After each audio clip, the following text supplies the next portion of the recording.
Bonsoir Jules. Pour vous qui êtes au Cameroun, comment comprendre ce rejet de Elecam? Bonsoir Stéphanie, bonsoir à tous les téléspectateurs de Vox Africa. Je dois dire que c'est une décision qui est totalement incompréhensible.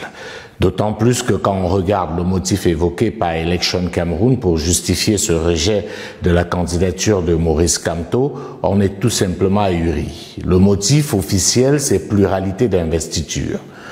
Dans un premier temps, il faut relever que sur un point de vue purement légal, cela relève un peu de la fabulation, parce que les conditions pour être candidat à l'élection présidentielle au Cameroun sont connues. Et le rôle du Conseil électoral de l'ECAM, c'est de vérifier que tous les candidats qui aspirent à la candidature respectent ces règles-là.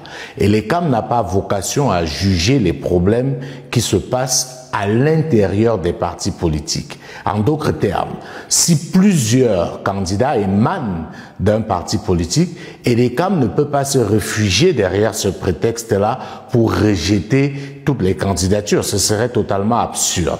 Parce que dans le cas d'espèce, cela voudrait dire que n'importe quel individu peut se lever au quartier et décider d'aller déposer une candidature à l'ECAM au nom d'un quelconque parti politique. Et que sur cette base-là, on rejetterait tous les dossiers de candidature déposés par ce parti politique. Vous conviendrez avec moi que cela ne fait pas sens, véritablement. Pour revenir au cas qui nous intéresse, notamment au niveau du rejet de la candidature de Maurice Kamto, on aurait pu s'attendre, si ce motif était pertinent, que plusieurs autres candidatures soient recalées, notamment celle du président sortant Paul Biya. Je ne vous trahis pas un secret en vous disant qu'il y a un autre dossier qui a été déposé au nom du Rassemblement démocratique du peuple camerounais, le RDPC, qui est le parti au pouvoir et donc le parti de Paul Biya. Alors pourquoi on aurait rejeté la candidature de Maurice Kamto pour pluralité d'investiture et pas celle de Paul Biya pour les mêmes raisons? D'autant plus qu'il y a même une nuance qu'il faut préciser ici. Dans le cas du Manidem, qui est le parti qui a investi Maurice Kamto, il faut noter que celui qui a déposé ce deuxième dossier n'est même plus membre du Manidem, il a été exclu par ce parti. Et que le président qui a investi Maurice Kamto, M. Anissé Ekane, est bien celui qui est reconnu par l'administration camerounaise depuis plusieurs années. D'ailleurs, pour l'élection législative et municipale de 2020, c'est lui qui avait signé l'investiture du candidat du Manidem qui a finalement été élu. Alors, comment a-t-il pu être à mesure de signer une investiture validée par EDECAM en 2020 et en 2025, EDECAM vient parler de pluralité d'investiture. Il faut noter aussi qu'EDECAM travaille avec des partis politiques et à chaque fois qu'il a fallu faire appel au Manidem, EDECAM a fait appel à Anissé Ekane. Donc je pense que tout cela nous démontre qu'il y a de la mauvaise foi, il y a de la manipulation, il y a de l'instrumentalisation, avec pour seul objectif d'éliminer l'opposant le plus redoutable face au système en place. Et si on reste sur cette logique, la candidature du RDPC aurait dû être rejetée si cet argument était juridiquement défendable. Parce que M. Léon Taylor Onana, lui, contrairement à M. Yebga, est militant du RDPC et élu de ce parti. Donc c'est un militant qui conteste la qualité d'investiture accordée par le parti au candidat Paul Biya. Et nous savons qu'il a eu à saisir les juridictions dont on aurait pu bien, si EDECAM était dans une logique objective, s'attendre que sur cette base, EDECAM décide de rejeter toutes les candidatures dont les investitures pourraient porter à équivoque au sein des formations politiques. Parce qu'à côté de ça, vous avez d'autres partis comme Univers où on a eu 2 dossiers de candidature. On a eu l'UPC qui n'a pas été retenu, mais il y avait 3 dossiers de candidature. Donc vous voyez très bien qu'on est là dans du 2 poids 2 mesures avec pour seul objectif d'éliminer un adversaire. Et pour cette élection présidentielle, Maurice Kamto a décidé de porter sa candidature sous la bannière d'un autre parti politique, notamment le Manidem. Pourquoi a-t-il fait le choix de se faire investir par un autre parti politique ? Il faut relever que le choix de Maurice Kamto de se faire investir par un autre parti politique, à savoir le Manidem, pour être candidat à l'élection présidentielle, relève, à notre sens, de sa volonté d'éviter tous les pièges à lui tendus par le régime en place. Les faits démontrent que depuis plusieurs années, tout est mis en œuvre pour l'empêcher d'être candidat à cette élection présidentielle de 2025. J'entends des gens dire que c'est de la faute du MRC pour avoir boycotté les élections législatives et municipales de 2020. J'aimerais rappeler ici que le boycott fait partie des armes politiques que les hommes politiques peuvent utiliser à un moment T pour justement éviter un certain nombre de pièges. Et le MRC n'est pas le premier parti politique au Cameroun ou au monde à boycotter les élections. L'UPC a eu à boycotter les élections dans ce pays. On se rappelle très bien qu'en 1992, le SDF de Ni John Frunzi, qui était alors le parti politique le plus populaire de l'opposition, avait boycotté les élections législatives et municipales de 92 avant de participer à la présidentielle de la même année. Donc on ne peut pas aujourd'hui avoir cela comme argument. Et de deux, quand on regarde la loi électorale, ce qui est prévu pour être candidat à l'élection présidentielle, c'est d'avoir un parti qui dispose des élus, pas un parti qui a participé à la dernière élection législative et municipale. C'est pas la même chose. La loi vous demande d'avoir des élus, la loi ne vous dit pas comment vous faites pour avoir ces élus. Donc on sait très bien que avec les élus qui ont rejoint le MRC avait largement la possibilité et légalement la possibilité de présenter un candidat. Mais je pense que Maurice Kamto est conscient du fait que le Cameroun n'est pas un état de droit et que dès que vous donnez l'opportunité au juge d'interpréter, il peut l'interpréter de manière totalement contraire à la loi. Je pense qu'il n'a pas voulu donner ce cadeau au régime et c'est pour cela qu'il a essayé de choisir la voie la moins contestable possible en allant justement se faire investir par un autre parti politique qui, lui, a participé à ces élections législatives et municipales et qui avait en l'occurrence un élu. Donc je pense que c'était un choix assumé pour éviter, comme je l'ai dit, je me redis, les pièges qui lui étaient tendus. Après le rejet de sa candidature par Elecam, Maurice Kamto a décidé de saisir le Conseil constitutionnel. Que peut-on attendre de cette juridiction que l'on sait presque acquis au pouvoir en place? Il y a une présomption de subjectivité légitime qui pèse sur le Conseil constitutionnel camerounais. Au moins depuis 2018, où on a vu en Mondovision que malgré toutes les preuves de fraude apportées par notamment le candidat du MRC à l'époque, Maurice Kamto, le Conseil n'a eu pour seule phrase ou pour seul mot irrecevable. On a vu encore récemment que quand ce conseil a été sollicité pour se prononcer sur la question de la publication de la liste nationale électorale, le conseil, comme par enchantement, s'est déclaré incompétent, ce qui est tout simplement ahurissant et je dirais même amusant si on ne parlait pas des choses sérieuses. Quand le juge électoral se déclare incompétent en matière électorale, on est tout simplement à même de se demander mais vers qui va-t-on se tourner? Mais pour ce cas précis, je pense que on est dans une situation où on peut avoir du 80-20. 80 où le conseil, qui fonctionne généralement comme une tour de Pise, pourrait recourir à la vieille méthode qu'elle a toujours utilisée et faire du conspiratisme en essayant effectivement de fuir la réalité pour éviter de dire le droit. Mais aussi, il y a un 20% qui fait en sorte qu'on pense que pour une fois, ce conseil pourrait se montrer à la hauteur de l'événement. Tellement les faits sont là et sont graves et sont têtus.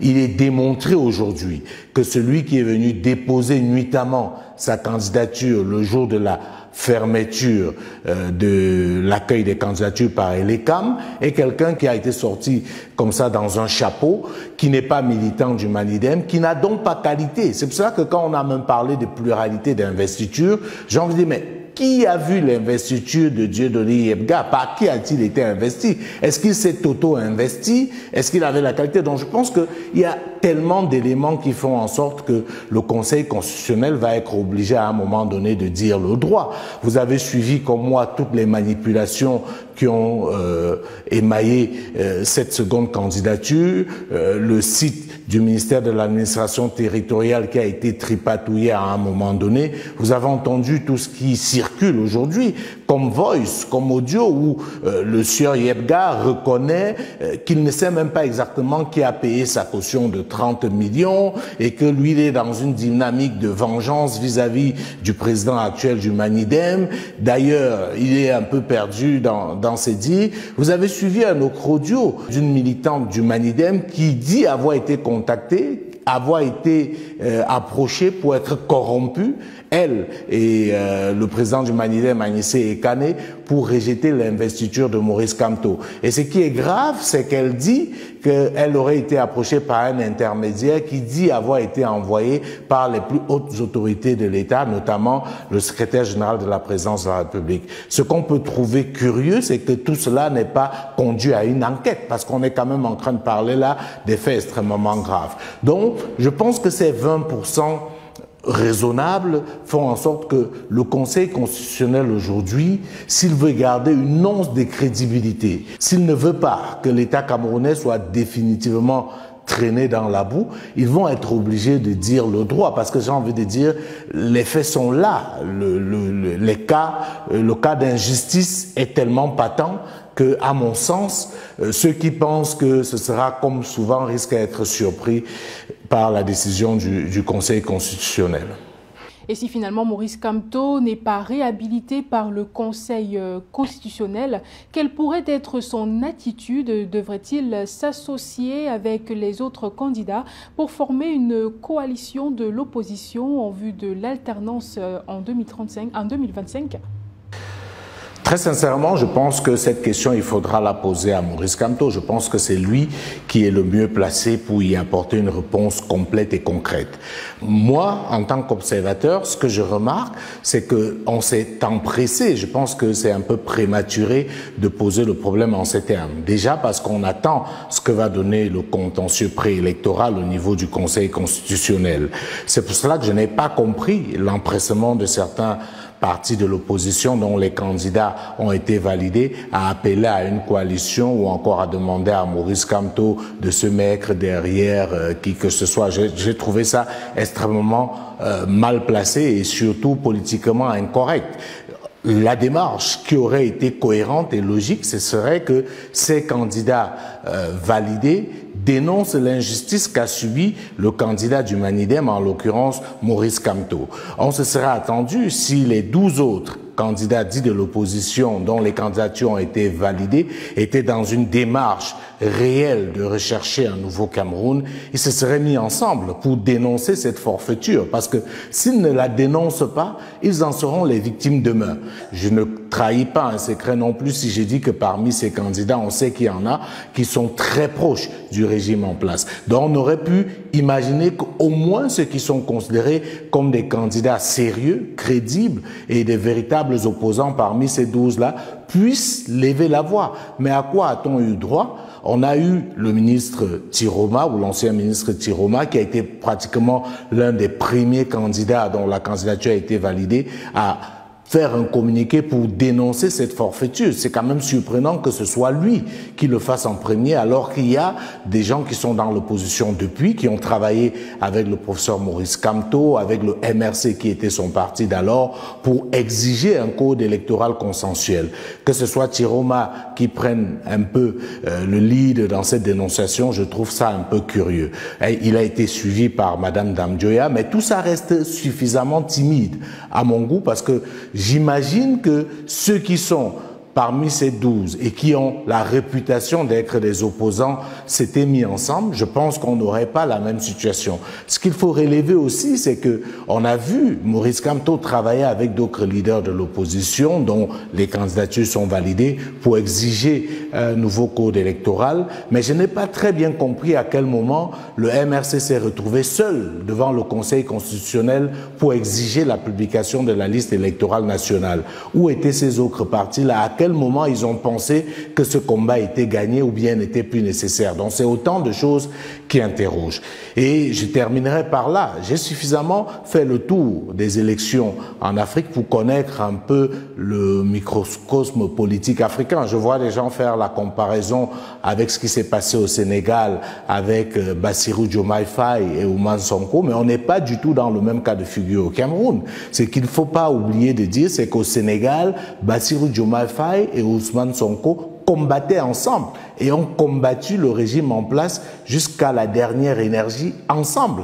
Il ne vous a pas échappé que Bassirou Diomaye Faye était en prison avec Sonko, réellement. Donc là, on était dans un cas de figure où justement, on pouvait comprendre que Sonko, étant perçu comme une menace, ayant été écarté de manière injuste par le régime en place, il puisse justement soutenir son acolyte de lutte qu'est Bassirou, qu'est Bassirou Diomaye Faye. Mais au Cameroun, on n'est pas du tout dans cette même configuration. On a plutôt le sentiment que certains opposants, et ils ne l'ont pas véritablement caché, se réjouissaient ou caressaient en secret le rêve que l'un des leurs, en l'occurrence Maurice Kamto, soit écarté. Donc je pense que la politique est quelque chose d'essentiellement dynamique. On ne peut pas aujourd'hui prédire ce qui va se passer demain, mais je tenais quand même à apporter cette précision-là pour qu'on comprenne le contexte dans lequel on est, et on attend bien entendu ce que donnera le contentieux préélectoral au niveau du Conseil constitutionnel.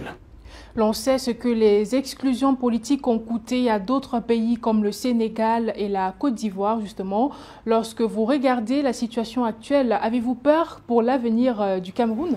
Pour vous dire la vérité, j'ai très peur. J'ai très peur parce que j'ai suffisamment couvert des élections en Afrique pour savoir quand les choses s'annoncent très mal. Voyez-vous, aujourd'hui au Cameroun, on est en train de réunir tous les ingrédients d'une crise préélectorale, électorale et même post-électorale. Vous ne pouvez pas vous expliquer que pour la publication des candidats retenus à une élection présidentielle, les deux principales villes du pays soient entièrement militarisées. On se croirait en état de siège. Si tout ce qui se passait à Elekam était logique, était légal, était légitime, pourquoi le gouvernement actuel avait besoin de militariser la ville? Pourquoi le ministre de l'administration territoriale a besoin d'intimider les Camerounais, de faire peur aux gens? Donc je pense que tout ça, c'est un climat qui ne me rassure pas et qui me pousse à avoir très peur. Quand je vois ce qui se passe au Cameroun, comment on peut, dans un État, utiliser des méthodes de voyous pour éliminer un candidat, je trouve ça très inquiétant. Ce qui est encore plus inquiétant, c'est de voir la réaction de certains intellectuels faussaires qui cautionnent ce genre d'agissement. Je pense que nous avons, comme j'aime souvent le dire, un grand pays. Et ce grand pays attend de nous de la grandeur. Et la grandeur, c'est quelque chose qui commande à être du côté de la loi, du côté de la justice et de combattre toute forme d'injustice. Or, au Cameroun, visiblement, comme je l'ai dit dans l'une de mes chroniques, nous avons choisi de vivre dans le mensonge. Et comme le disait fort à propos le philosophe de regrettée mémoire Fabien Ebousi-Boulaga, un peuple qui se ment est condamné à vivre dans le chaos. La plupart des Camerounais connaissent la vérité aujourd'hui. Tous ceux que vous voyez sur les plateaux de télévision dire des choses auxquelles ils ne croient pas savent très bien que le rejet de la candidature de Maurice Kamto est une injustice et ne repose sur aucun fait, du moins juridique. Mais ils font semblant de ne pas le savoir et je pense que tout cela amène à être très inquiet.